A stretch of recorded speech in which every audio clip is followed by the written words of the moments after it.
Saya Nabila Zahra Putri dari SMA Negeri 1 Bengkulu Utara. Assalamualaikum warahmatullahi wabarakatuh. Dewan juri yang terhormat, alhamdulillah Allah senantiasa melimpahkan nikmatnya untuk kita.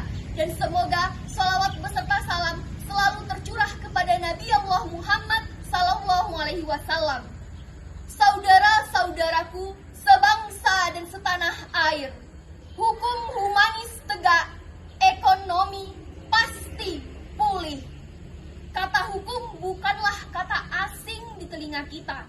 Hukum digunakan untuk mengatur kehidupan kita. Tentunya dengan adanya hukum dibutuhkan komitmen penegakan hukum yang baik. Penegakan hukum adalah upaya untuk tegaknya norma-norma hukum secara nyata sebagai pedoman perilaku kehidupan bermasyarakat dan bernegara. Penegakan hukum secara nyata ditujukan untuk menciptakan tatanan masyarakat tertib, aman, dan sejahtera. Namun kenyataannya berbeda saat ini. Penegakan hukum di negara kita tampak menghadapi suatu problematik. Berbagai kendala dihadapi dengan semakin bertambah dan berkembangnya masyarakat kita. Terjadi ketidakpuasan dalam praktik hukum, ketidakpuasan terhadap penegakan hukum.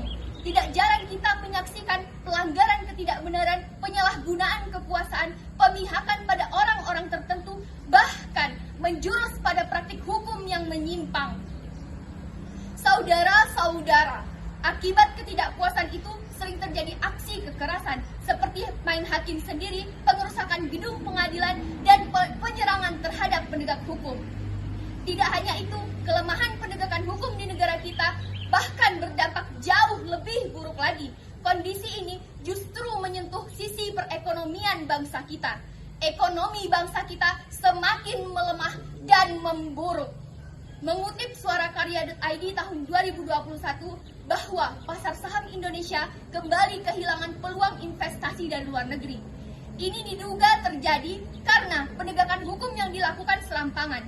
Ini salah satu bukti nyata bahwa penegakan hukum di negara kita tidak pasti, dan ini bisa menyebabkan para investor membatalkan penanaman modal di negara kita, dan ini sangat berdampak terhadap perekonomian bangsa kita. Kekacauan tersebut ternyata bersumber dari pembuatan atau penerapan hukum yang tidak manusiawi atau tidak humanis. Dalam arti, selama ini negara kita seolah berlaku manusia untuk hukum, bukan hukum untuk manusia. Ini artinya sangat penting penegakan hukum yang humanis di negara kita. Saudara-saudara, penegakan hukum yang humanis merupakan terobosan penanganan tanpa menggunakan kekerasan dalam proses pemeriksaan untuk menemukan bukti dan pengakuan tersangka. Penegakan hukum secara humanis juga diberikan secara adil, bukan hanya terhadap tersangka, namun juga kepada korban. Disinilah pentingnya peran kejaksaan sebagai salah satu lembaga penegak hukum di negara kita. Semua peran penting kejaksaan harus ditegakkan sesuai dengan kepastian hukum yang humanis. Kepastian penegakan hukum yang humanis dilakukan dengan meletakkan dasar hak kodrat manusia secara sama atau sejajar sebagai makhluk Tuhan yang seharusnya dilindungi oleh hukum itu sendiri. Maka tidak akan ada satupun kasus hukum yang bisa lepas begitu saja. Dengan begitu, masyarakat akan memberikan kepercayaannya kepada jaksa dalam menangani masalah-masalah yang bersangkutan dengan hukum. Ini sangat berkorelasi erat terhadap masyarakat dan dunia untuk memberikan kepercayaannya kepada negara kita. Dengan terciptanya stabilitas penegakan hukum yang humanis, maka masyarakat pun tertib dan aman, dan bahkan bisa menarik perhatian para investor untuk menanamkan modalnya di negara kita. Seperti yang kita ketahui, investor hanya ingin menanamkan modal di negara yang stabil, baik dari segi penegakan hukum, masyarakat, dan kondisi negaranya. Karena itulah yang membuat para investor percaya, yakin untuk menanamkan modalnya di negara kita.